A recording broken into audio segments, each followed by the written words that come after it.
Hey guys, what's up? Craig, Fergie Time. Hey, today I have a fun episode. It's with Lorie, and she's on Instagram, Builds and Wheels. Lorie Builds and Wheels. I'll put the link down below. And she's working out at Karnage Motorsports, and man, she's crushing it. She's building this 392 and it's amazing build, and it's fun. It's fun to see what she's doing, and yeah, so I hope you get something from it. Like, subscribe, all that good stuff. Thanks, guys.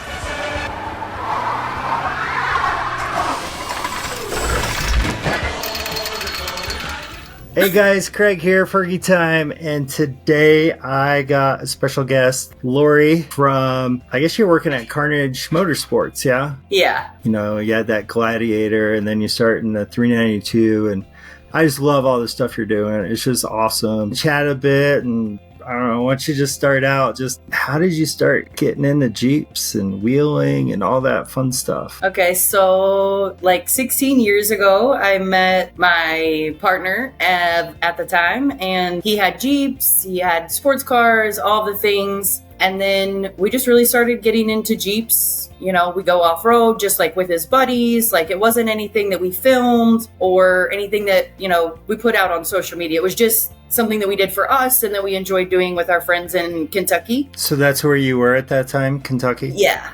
Okay. So we met in Kentucky, and we wheeled Harlan and a couple other places there. And so then, you know, we started moving around. Life got crazy. We did sports cars for a little while, had a couple Porsches, Lamborghinis, you know, all the things. And then we got back into, you know, of course, off-roading. Kind of went through a cycle. We would have off-road, then we'd have sports cars. And then I lost my dad. He took his life. And so I needed a project to keep myself busy. And so that's when we bought the Gladiator. And so I was like, well, if I'm going to do this, may as well film it and let everybody, you know, see what's going on. If they think I'm interesting, then they can follow along. If not, that's okay too. So I started building that up, and like 4 years ago. Oh, so not that long ago. Yeah, I mean, not that I've been recording everything. Like 16 years ago, like we still built everything. We just didn't record. So that was all in Kentucky, but you're in Miami now, right? Yeah. Okay. So I've been down here for about 6 months. Before that, California. I've lived all over the U.S. Ohio, Kentucky, Tennessee, Georgia, Alabama, Washington, Oregon, California, now Florida. How do you skip over Colorado when you name all those states?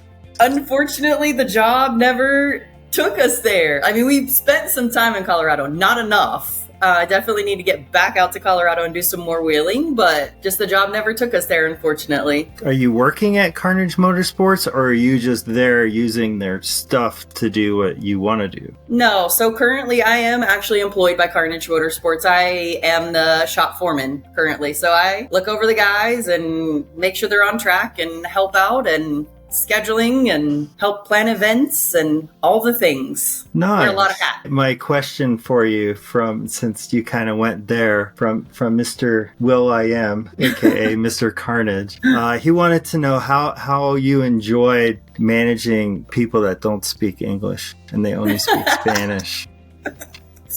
It has definitely been a learning curve for sure. I enjoy it. At times it can be challenging.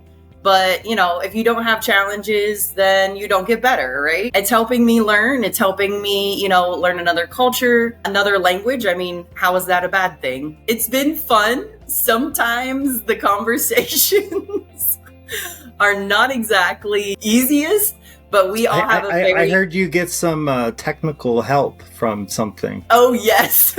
Google Translate is my best friend. Talk a lot to Google. So how did you get into wrenching? Because it's not like a lot of women do that. I'm kind of an odd woman, I guess you could say. I think it's awesome. But yeah, just how do you... Because I see some of the stuff you do, and it's freaking intense. Yeah, sometimes I get myself into things and I'm like, oh, this is just going to be simple. And then I'm like sweating and cussing and pulling and tugging, and it's not as easy as I thought. I don't know. I've always really enjoyed learning new things. Like I said, 16 years ago, I started this journey like with Jeeps. and I didn't know really anything about wrenching. I just kind of jumped in and I'm like, hey, what can I do to help? What's this? I asked a lot of questions because I feel like the only way you learn is asking questions so you can have things elaborated on. And I've just always really enjoyed to learn.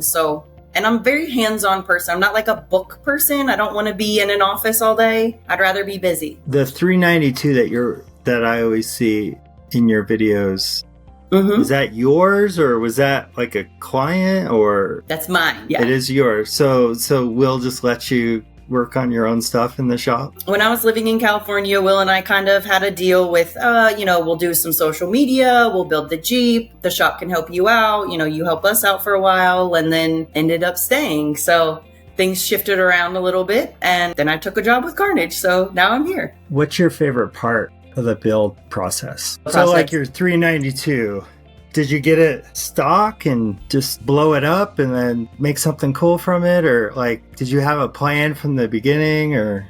So I started planning probably last year around June or July that I wanted to get a salvage title 392. I started looking for... Oh, it's a salvage title? Okay. It's a salvage title.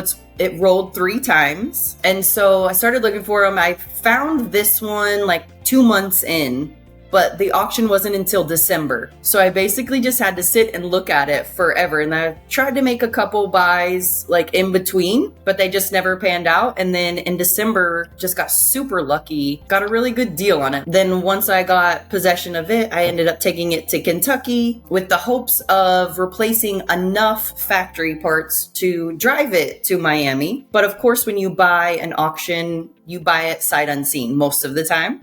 I was in California, the Jeep was in Georgia. I got to Kentucky, started fixing the things, that I could physically see that I knew needed fixing. And then, the last thing that I was going to do was replace a control arm that had bent underneath. Fixed the grill, fixed the windshield, fixed all of those things, just made the hood close, basically. I lifted it up and I got underneath of it and I was like trying to get the control arm out and I could see like the axle like shifting. I'm like, it's happening. After a little closer inspection, I found that the housing was cracked and the tube was actually twisting within the housing. And the funny part is that I actually drove it 5 miles to the location before finding out that the axle was busted. So that was kind of a fun experience. Like, I lived. Did you put tons on it? It's currently sitting on a one-of-a-kind 73-inch wide Dana 60 front and 80 rear built by Busted Knuckle Offroad. Yeah, so we brought out the big boys for this one. So it's a Spicer builder kit. So basically what Spicer did is they sent every piece part that was needed, shipped it to Busted Knuckle. Busted Knuckle added a little extra spice in there for some extra strength and things. The rears, we had to press the tubes into the 80. The 60 came with tubes and we just had to put the C's on. So then we got to get that custom width, made it a little bit more aggressive. So is it a little bit wider? Yeah, it's a little bit wider. So Dana right now only comes out with a 68.5. And so, Dynatrack and everyone else has the wider axles, the 72-inch. And Busted Knuckle is like, well, if we want to go with these specific parts, make it a little bit stronger, we need just a little extra space. So we added that extra length and made it a little extra spicy. Wow. Yeah. You pass anybody on a shelf road with that? Not yet. I'm sure I will. It'll be super fun. It has its benefits when you're wheeling hard, but it also has a little bit of a downfall when you're in those tighter spaces. So it's on these crazy axles, 40s, 42s. 42s. Can't lose on 42s.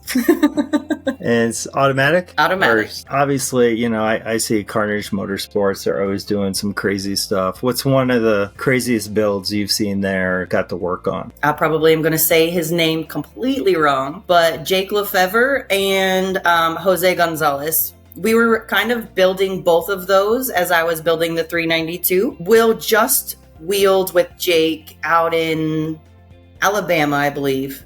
And then Jose also had his first wheeling trip in Windrock when I took the 392 for the first time. So we got to wheel both of our Karnage builds for the first time on the same trails in the same location. Oh, how'd they do? Amazing. They did so good. I love mine. It rode like a dream. Like, it was so plush. Like, you couldn't feel bumps. Like, it was everything that I had dreamed of and more. So you have this crazy Gladiator and now you have this crazy 392. Which one do you like better? Or pros and cons for each? They're so different. I love the Gladiator because it's beautiful, it's big. You know, not many people wheel Gladiators like hard. You know, it takes a little bit. Does it have a bobbed bed? No, it was a full bed. Oh, wow, okay. So, like, wheeling it, you know, in Windruck, you really had to think about how you maneuver so you're not catching that rear end. That booty is big on that Gladiator. And then the belly on the Gladiator, too. It's such a long wheelbase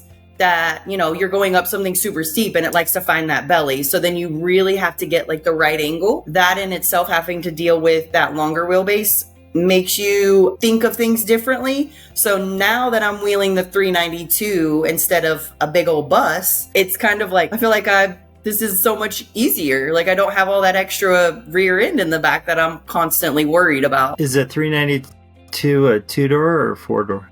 A 4-door. It's not much shorter, but it is shorter. You can definitely tell. Yeah. Oh, yeah. So what are you going to wheel more now? Well, I don't really have a choice. Use the Gladiator to just tow the 392. So initially that was my plan, to get an aluminum trailer and tow the 392 with the Gladiator. But unfortunately, life events changed that for me. So I no longer have the Gladiator. I didn't know that. It is around, but it's still in California. So I will just be strictly wheeling the 392 from here on out, and any other little projects that I come up with in between. Nice. You're better off. No, I'm kidding. One thing I saw on your 392 was your seats. Yeah, I figured you like those seats. I saw those and I was so freaking jealous. I was like, what? Are you freaking kidding me? How did you do that? Did they have that as a pattern? I didn't even see that. No. So living out in California, being close to PRP, I developed a pretty good relationship with Justin that used to be there and Jay that's there now. I was like, hey, so I've got this wild idea. And I kind of, you know, shot them some pictures of what I wanted. And they're like, you find the fabric and we'll make it happen. And I said, okay, I can do that. Oh, so you got the fabric and sent it? Oh, okay. Yeah, so basically PRP, if you send them any fabric, they, you know, basically just ask for a sample prior to sending everything so they can make sure it's good quality, it's going to hold up. And then you send them the fabric, they foam it for you, and then they create the seats. It's pretty amazing. They are an absolutely amazing company. So when you're working in the shop, and I know I asked Will this question when we were talking to him, but is there like a mod that when people ask for and you're just like, no, you don't want that? Or besides the angry grill? Besides that. That's always everyone's thing, the angry grill. I don't know. I guess I'm under the belief that Jeeps are like adult Legos and you get to build it to your own personality. So I like all of the different things, but I just sometimes wish people would do it in different steps. You know, like, oh, I've got this awesome Jeep and I'm gonna spend $3,000 in lights. It's like, you don't have lockers. You don't have like the essentials, but I guess you're gonna see real well. So what's one of your favorite trails or wheeling trips so far? One of my favorite wheeling trips was honestly probably to Colorado, not last year, but the year before. We went with Don and Michelle from RPM, Julie and Matt, Aqua Jeep Girl and Aqua Jeep Guy, and Angie, Purple Haze. And we just kind of cruised. Those are all my favorites. I love them. No, I love them so much. But we just cruised. I mean, we just had a good time. Just went out and enjoyed nature. And where'd you go? Do you remember? So we went to... Is it when Julie rolls? Is it when... Yes. Was it in Uray? And... Oh, yeah. Okay. That was the one. Did you see her roll or no? Yeah. So I was standing at the top. I had just... So Matt went up. I went up. You know, both Gladiators. And then Julie was like, let's go. Like, you know, she's... all go, no stop. Yeah. Bless her heart. And just wrong place, wrong time. And honestly, we don't even know what happened. It just Jeeps. Sometimes it just happens. So I need to get back out there and do some more. That's really the only time that I've wheeled in Colorado, but it's absolutely gorgeous. So do you have a trail time where you kind of got humbled? At the end of I think it was 21 last year. You know, we went through the hard part. I didn't winch. I didn't have any problems at the very beginning of 21. And then we got to the end. Is this Windrock you're talking about? Yeah, sorry. Okay. At Windrock, 21. Okay. It's 21's no longer open because there was too many liability issues with the entrance to it. So many people had rolled and gotten hurt. So I did all of that. And then it was just like this, like one ledge, right? And so I'm like, okay, this should be pretty easy. I gave it the beans, but every single time I would find that belly. So then it was like, and then that was kind of like that epiphany, like, I need a shorter wheelbase. Like, I need like a JL. So that was when the hunt started. And then kind of came to the conclusion, you know, probably should just do a salvage title. There's no need to have a brand new $80,000 vehicle that I'm going to rip every single thing off of just to put on bigger and better parts. So why not just have the base, you know, the engine, which is basically what I want, and then add everything else. And then my pockets don't hurt as bad. I think that's so smart. I mean, I've thought about that before because you always see on like Facebook Marketplace, salvage title, and everybody's dogging it. And oh, no, you don't want that. But if you're just getting it to wheel, I mean, you know, like, was the engine still good in the 392?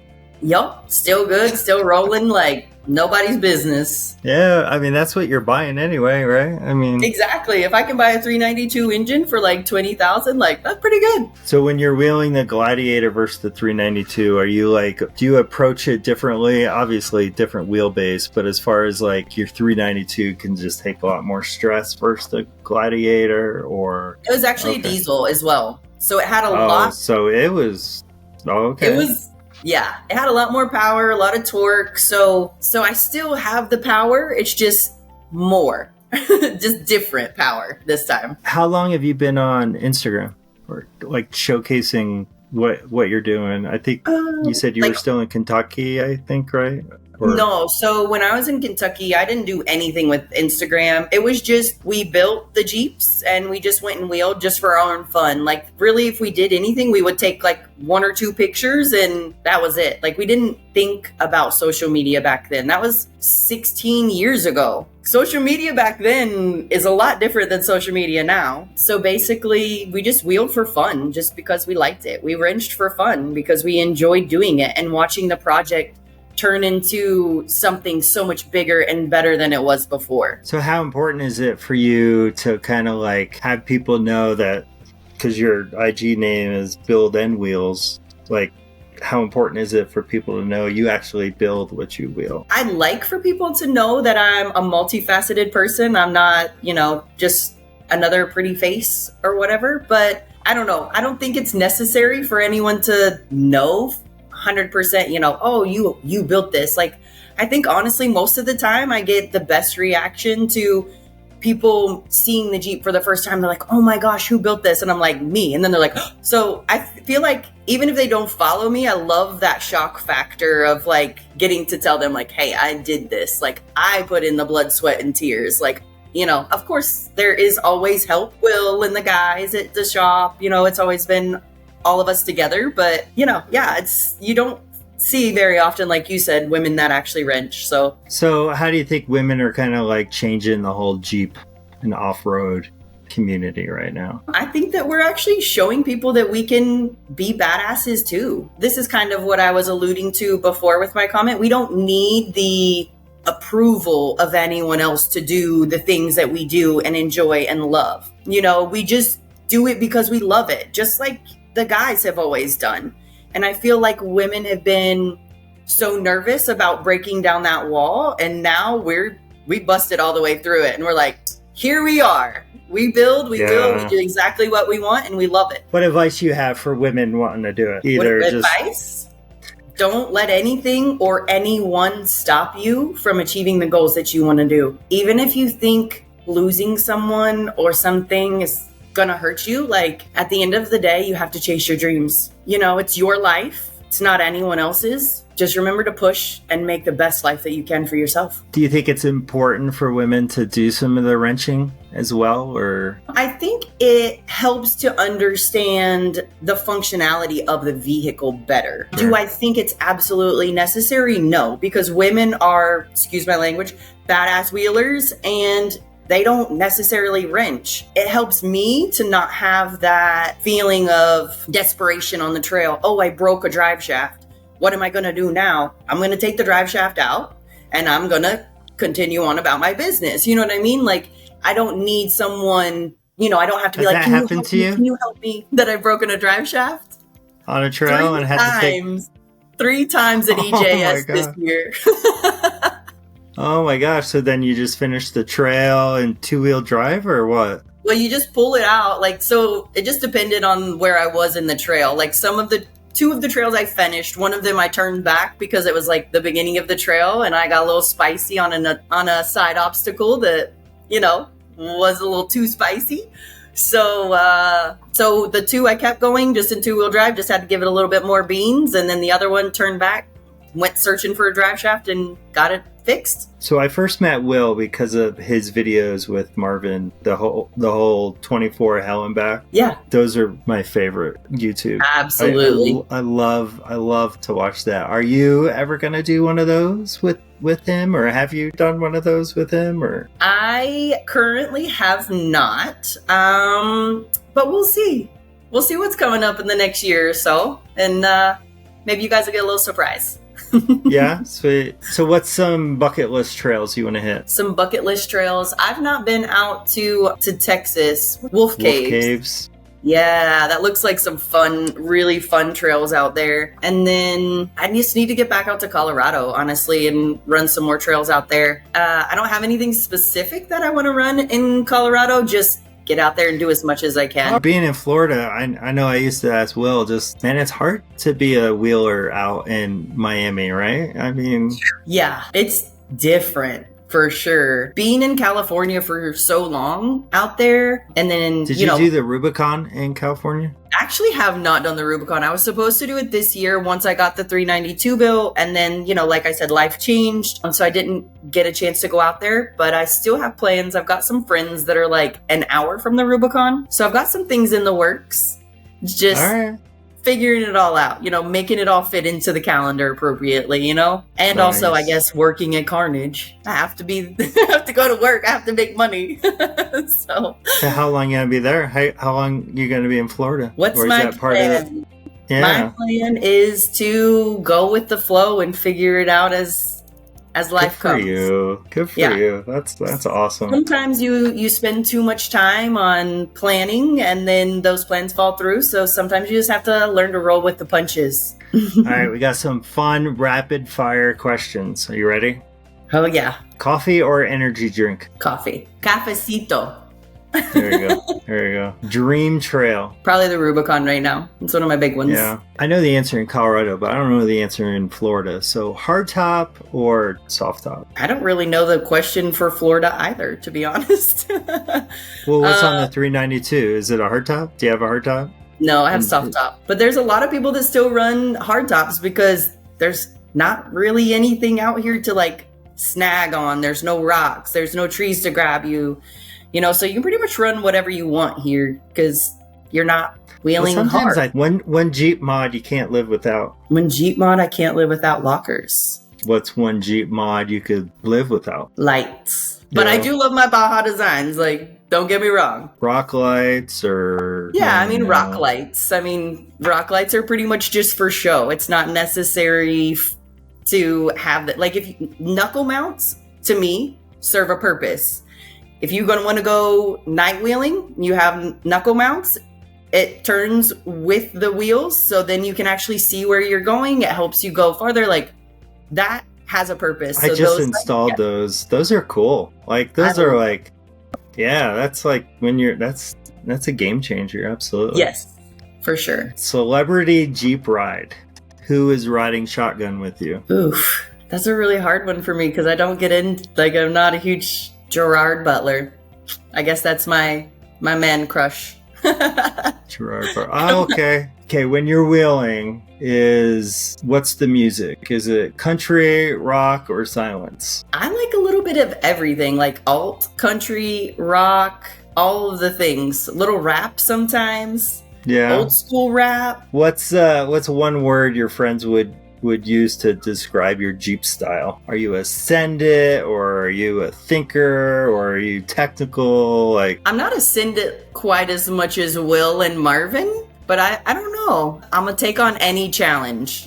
The wheeler. Like if I see something, I want to at least put tires on it. I'm not gonna, be the wildest, craziest, but I'm also not gonna be like, I don't want to do that. I like to see what it's got, Your favorite Jeep besides yours? So I saw this one out at SEMA last year, and I actually know Bond pretty well out at Rebel Off-Road. The unit. Have you seen the unit? It's got the shock towers that come up and out of the hood. It's a white two-door with orange accents. It's pretty wild looking. I just like it because it looks super aggressive. I've never got to wheel it or be with them when they wheel it, but I just like the look of it. If your life had a theme song, what song would it be? I think it's called Mr. Sunshine.